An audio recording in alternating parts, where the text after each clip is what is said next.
from our experience yesterday. We went into B&Q for his first time. At first, he was a little bit overwhelmed by everything. Yes, I'm talking about you. But he could still do his position. Sorry, he's telling me I'm not quite feeling well. So he's being a bit more attention seeking. Yes. He was a bit overwhelmed at first, which is understandable. He was also a little bit excited about all the people. In the video, you'll see, well, it was only a little clip from the beginning of our training session thing, where you'll see him. He's a little bit on edge. He's a little bit looking around. I will do like a little voiceover thing for it because a little bit where at the beginning he kept looking at the back of us. That was because there was somebody with a mobility scooter that kept beeping. Hello. Oh, thank you. Join us on camera. Join us. Good boy. My mum and my sister's just gone out, so yeah, so he was looking back at them, wondering what they were doing. Yeah, you've left me. You've left me on camera. Okay. He's sniffing the tripod. Because, of course, he is. So he was a little bit on edge, but then he soon quickly realised that he was working, and he did really well. I'll also include some photos of him doing some sitting with the trolley while I was looking at some plants. I did get one or two. Sit down. Good boy. He's like, you should be out normally, Mummy. Good lad. So yeah, he calmed down lovely after that. It was very hot in B&Q yesterday. It was quite warm out anyway. So, and he naturally gets hotter anyway because he's also got a thick coat that he's shedding out. So yeah, he pants anyway. But yeah, he did so good yesterday. We were in there a good hour and a half plus. I would like to make sure that he can work through some things.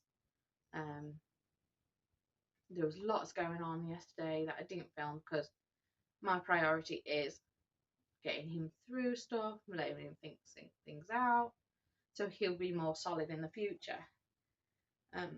He's coming a long way from where we first started. I mean, this time last year, I didn't think that we'd even get into B&Q.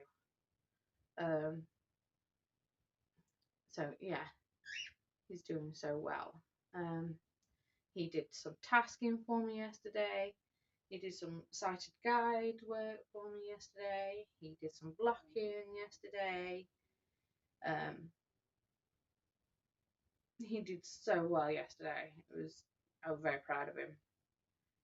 It might not sound a lot, but other people with assistance dogs, hi.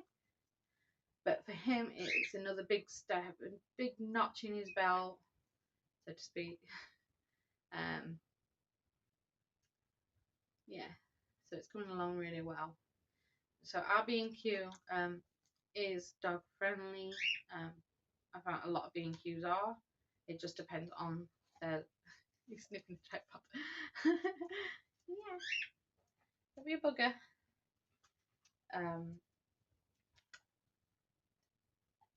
Good boy, sit.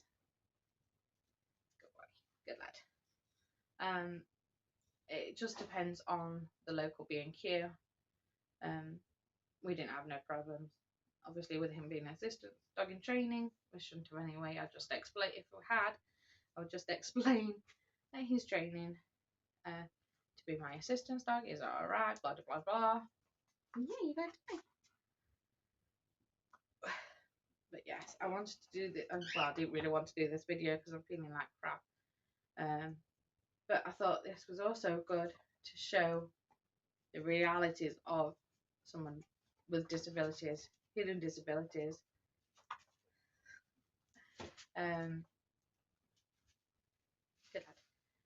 the day after they push themselves probably a little bit too much.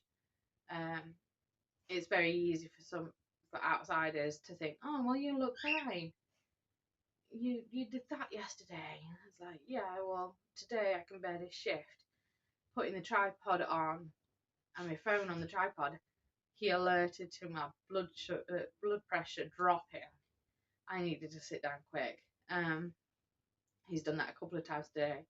If I do too much, I shake and I feel like crap, and I could end up passing out. I'm drained of all energy. I hurt everywhere.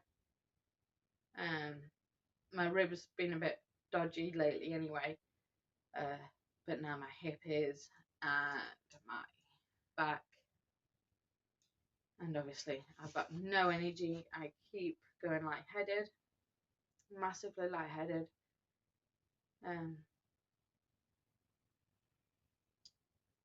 And yeah, I thought it would be quite a good thing to show people this is the reality. We was out maybe 2-3 hours yesterday, and I can't do anything today. It's a lovely day outside today, and I cannot take advantage of that to do some training or even to go shopping. Today is shopping day, and normally I'd be out shopping with Mum, but I can't do it today. It's the hidden things that you might have seen me yesterday, being walking around training and being fine. But what people don't understand is that they don't know what happens after that. They don't see the absolute exhaustion, and it's not just tiredness. Tiredness is a whole different thing. Exhaustion is an extreme amount of fatigue and nearness. Yeah, so I thought I wouldn't normally show this because, one, it's embarrassing. Two, I don't have the energy to do it. Three, I don't know if people want to see the shit arse side of it. Sorry about my language. But yeah, this is the reality. I might do some more if I can. After doing normal people stuff. To show the reality of having a disability and having to do normal things that normal people take for granted. Non-disabled people take it for granted. There's lots of people there yesterday. I guarantee that half of them would not feel crap. Obviously you can't tell who's disabled and who isn't, which is one of the problems with invisible disabilities. But I can guarantee that at least half of the people I saw yesterday are fine and working, and I'd love to work. I used to work with horses. I can barely get through the day now. But people don't realise that. People just think, oh, you're disabled, you just lounge around, or you're just faking it because you can't see your disability. Yes, but and it's like, no, I'm faking being well. I'm faking being able to do a training session like yesterday. I'm faking being able to do shopping and it not bother me. I'm definitely not faking not having. What the heck? No, I'm definitely not faking not being able to. Sorry, the bear just decided to squat. Definitely not faking not being able to do stuff. And now the bird started. Oh, and that's it. So, yeah, sorry about the bird. And Lola now. Lola, stop! This is also the reality.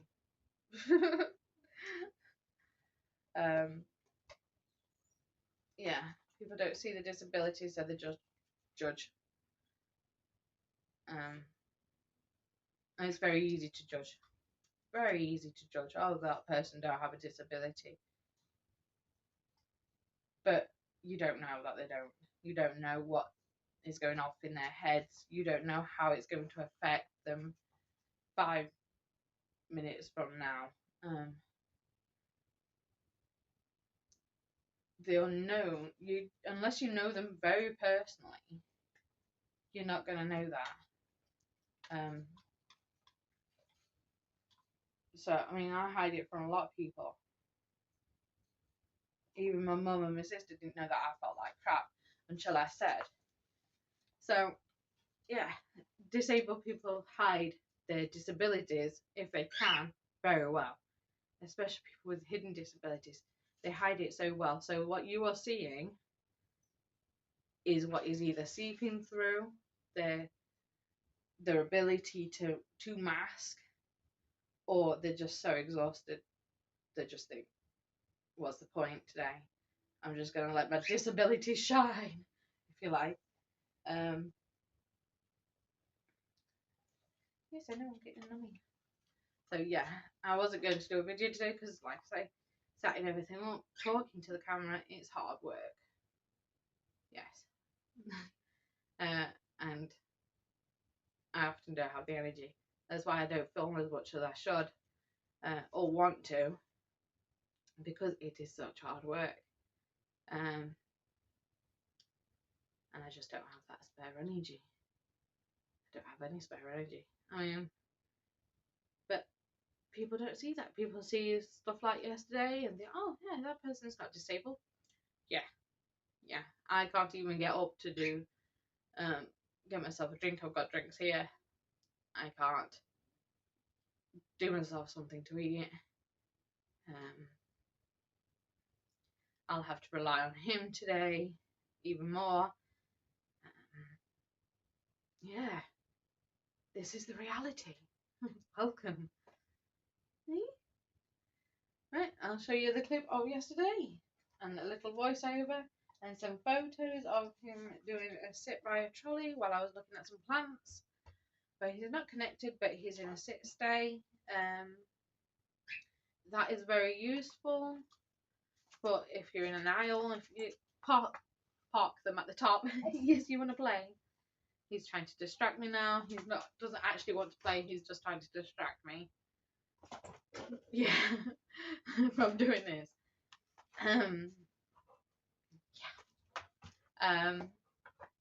Yeah. So you're parking them. I call it parking them with a trolley for a minute or whatever is very useful in everyday stuff. If you just go down a narrow aisle or something, and you just want to grab one thing, you can see it. Park them with a trolley. Tell them to sit, stay, or whatever. Go get it. Come back. Collect your dog, and then you go on the rest of the shopping.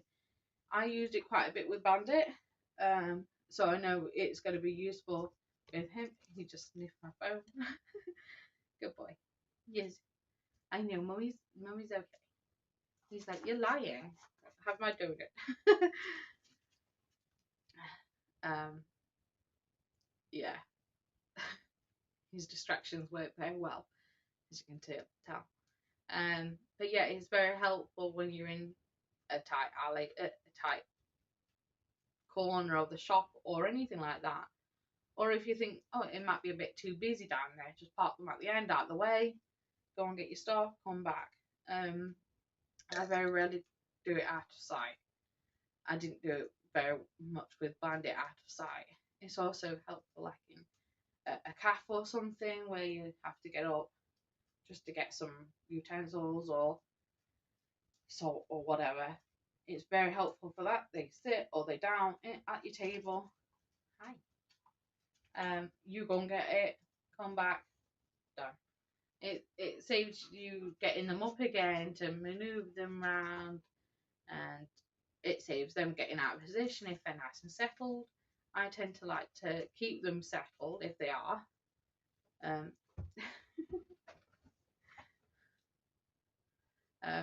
Just because it's a lot easier. Off the table, please. Yeah, so that does come in handy, leaving them parked. He's rummaging. Come on, yeah, come on, just sit with me now. Okay. Yeah. Okay. Yeah, so it is very helpful for that. He's trying to distract me again. He knows that if he goes up on that window, it'll distract me from doing this. Little toad. Stop. Good boy. He's just got his paw bomb off the table. But yes, I'm going to leave all this in editing because I think it's a good thing for people to see that no matter what you might think you see from somebody out in a shop or even on the street, you do not know what they're going through. Yesterday you wouldn't have thought that I was disabled because I was walking normally, well, as normally for me as I can. Yeah. But in reality today I can't even walk into the kitchen, and it's a bungalow, so yeah, I overdid it yesterday. Well, I didn't even think I overdid it yesterday, but obviously my body does. So yeah, it's probably going to be a bit of a long video, but I also think it's good to see these ramblings. That because I know a friend of mine, she feels the same sometimes, and I think it can help others to see their assistance dog being a pain in the butt and to distract them by mediating them. Thank you. To see the other side of it. Yes, I can laugh about it. Does it hurt to laugh even? Yes, it does. Something's trapped in my ribs. How could it not hurt? Yeah, my back hurts. Any kind of movement hurts. But if I don't laugh about it, I will cry. And I probably will cry. He's trying to distract me because I'm talking, because he knows I'm hurting. It's my anxiety, it's everything. He's trying to distract me. It might seem like he's being naughty, but in reality he isn't. He'd much rather me just chill and be done. That's what he's told me to do, and then he would be chill and done. But because I'm still doing this, and because I'm very animated and I am hurting, he's thinking, I've got to stop her from doing that any way possible, which would be distracting and staring at a treat in my hand. Yeah, so yeah, anybody that is going through the bad parts of the disabilities, you're not on your own. If you've got an assistance dog in training, or even a fully trained assistance dog, and you feel like shit, you're not on your own. If you had a good day yesterday, the day before, or a couple of days before, but now you feel like death, you're not on your own. Yeah, it's so easy for people to feel isolated, and you're not. You don't have to. Well, I say you don't have to feel it, but you do anyway. But just know you're not on your own. Other people know how hard it is. So you take care of yourselves, yeah? And Lou says, yeah, and treats, and your assistance dogs.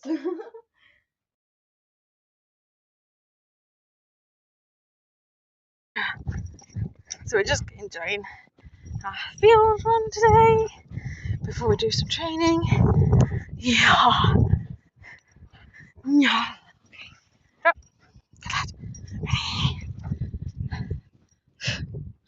Today we are going to a new place. We're going to A&E in a minute. Yeah. No, we're going to B&Q. Yes. Yes. He's never been. So our local B&Q is dog friendly.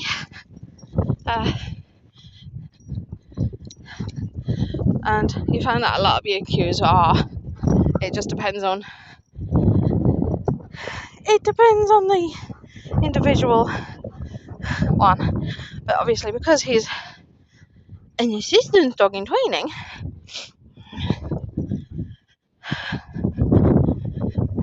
should be fine to go anyway. So I might end up doing some filming. I might not. I might just take some photos and then talk after. When we're at home, my rib is still out and my hip isn't very good. So it's fun. Right. I'm gonna put this away now. Good boy. Good lad. It's a little bit warmer today. Yeah, drop. Good boy. You're gonna boop? I know you're gonna boop, Rob. Boop. He's like, no. Okay, good boy. See how this goes. So here we are in B&Q. He just tries to sniff this box here. I just quickly correct him. He keeps looking at the back of us because there's someone reversing a scooter. He's just checking that out. Yes, very nice. This is right at the beginning of the training session, so he is a little bit overwhelmed. There's a lip lick, but he soon settled down. If he'd carried on and wasn't happy, I would have just took him out. It's no big deal. We just moved a bit too fast that time. But he was fine. He calmed down. He tries to rub his head there. Good. Just a little bit of a displacement behaviour for him. He's very much used to the nose harness. He sits down nicely. That's also one of the ways that I can tell that he's actually fine. Is when he can listen to me asking him to change position. If he'd refused, I would have just took him out. It's no big deal. He is panting quite heavily there, but it is quite warm. And here he is sitting. But while I was looking for stuff, walking at the side of the trolley, he did so well. There he is, chiking behind some plants. I just parked him there out of the way while I went round and looked at some plants, picked one up, walked back round, and he just stayed sitting there. And then I just got back to him.